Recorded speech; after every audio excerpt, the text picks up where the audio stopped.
भी आपने सोचा है कि हम जमीन के ऊपर चल रहे होते हैं, बिल्डिंग्स खड़ी होती हैं, सड़कें होती हैं, लेकिन उसी जमीन के नीचे हजारों करोड़ लीटर पानी चुपचाप पड़ा होता है। ना कोई टैंक, ना कोई पाइप, फिर भी जब हम बोरवेल करवाते हैं पानी निकल आता है। तो यहाँ सवाल सिंपल है, जमीन के नीचे पानी टिकता कैसे है और बहकर कहीं और क्यों नहीं चला जाता? चलिए आज इस पूरे सिस्टम को समझ से पहले एक मिथ तोड़ देते हैं। हम सोचते हैं कि जमीन एक सॉलिड पत्थर का टुकड़ा होती है। असलियत ये है कि जमीन के नीचे मिट्टी, रेत, बजरी और पत्थरों की लेयर्स होती है, जिनमें छोटे छोटे पोर्स मतलब माइक्रोस्कोपिक गैप्स होते हैं। अब सोचिए स्पॉन्ज को। स्पॉन्ज सॉलिड दिखता है, लेकिन उसके अंदर हवा और पानी के लिए जगह होती है। बिल्कुल वैसे ही जमीन के नीचे की लेयर्स भी स्पॉन्ज जैसा बिहेव करती है। जब बारिश होती है तो सारा पानी नदियां नाले में नहीं जाता, एक बड़ा हिस्सा धीरे धीरे जमीन के अंदर चला जाता है। इस प्रोसेस को कहते हैं पेर्कोलेशन। ये पानी नीचे जाते जाते मिट्टी के लेयर से फिल्टर होता रहता है, इसलिए जमीन का पानी अक्सर ऊपर के पानी से ज्यादा साफ होता है। जैसे जैसे पानी नीचे जाता है वो उन्हीं पोर्स और दरारों में इकट्ठा होने लगता है। अब आते हैं सबसे इंपॉर्टेंट कॉन्सेप्ट पर,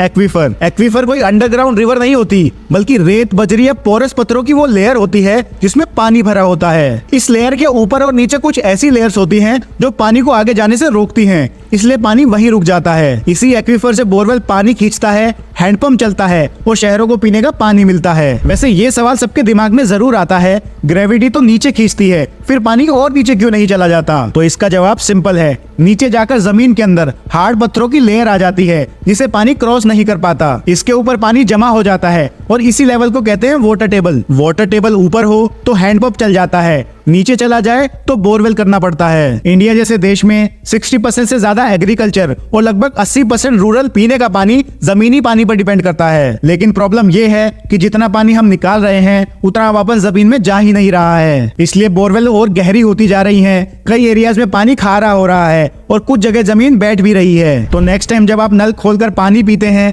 या बोरवेल की आवाज सुनते हैं, याद रखिए ये पानी कोई मैजिक नहीं बल्कि नेचर का एक स्लो, शांत और इंटेलिजेंट सिस्टम है जो हजारों सालों में बना है। तो आखिर में सवाल सिर्फ एक है, क्या हम इस सिस्टम को समझकर यूज कर रहे हैं या बिना सोचे खत्म करते जा रहे हैं? Answer comment.